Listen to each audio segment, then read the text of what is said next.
नमस्कार, आप देख रहे हैं रिपोर्टर एमडी। लालू परिवार और राजीव प्रताप रूडी के बीच जंग। सारण नाम से लोकसभा सीट 2008 में अस्तित्व में आई थी। पहले यह छपरा लोकसभा सीट हुआ करती थी। यहाँ कई बार लालू यादव परिवार और भाजपा के राजीव प्रताप रूडी आमने सामने रहे हैं।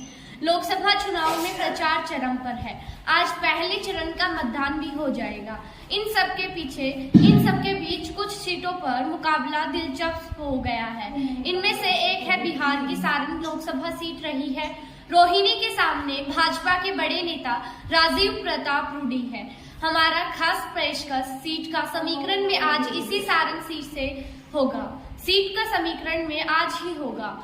हम इसके बारे में बात करेंगे कि इसके चुनावी इतिहास की बात करेंगे यहाँ से जीते उम्मीदवार के पिछले चुनाव में इस सीट पर क्या हुआ था, इस बार कैसे समीकरण बन रहे हैं, ये सभी जानेंगे। बिहार में लोकसभा के 40 सांसद चुने गए हैं। इन 40 लोकसभा सीटों में से एक सारण भी है।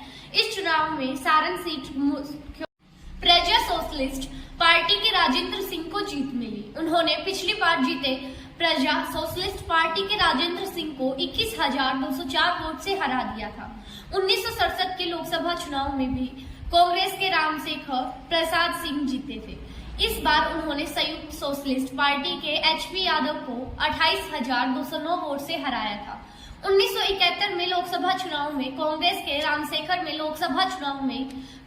रामशेखर प्रसाद सिंह जीत कर हैट्रिक लगा दी थी। इस चुनाव में उन्होंने भारतीय क्रांति दल के सत्यदेव सिंह को 39,170 वोटों से हरा दिया था। साल 1977 आपातकाल के बाद देश में चुनाव होते हैं।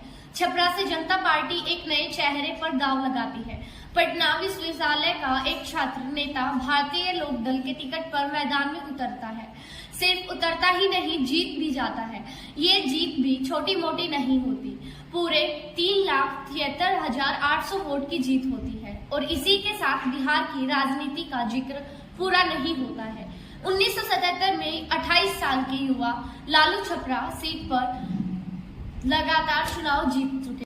लालू छपरा सीट पर लगातार 3 चुनाव जीते थे। उन्होंने कांग्रेस के रामशेखर प्रसाद सिंह को हरा दिया था। लालू छपरा सीट पर लगातार 3 चुनाव जीते थे। उन्होंने कांग्रेस के रामशेखर प्रसाद सिंह को हरा दिया था।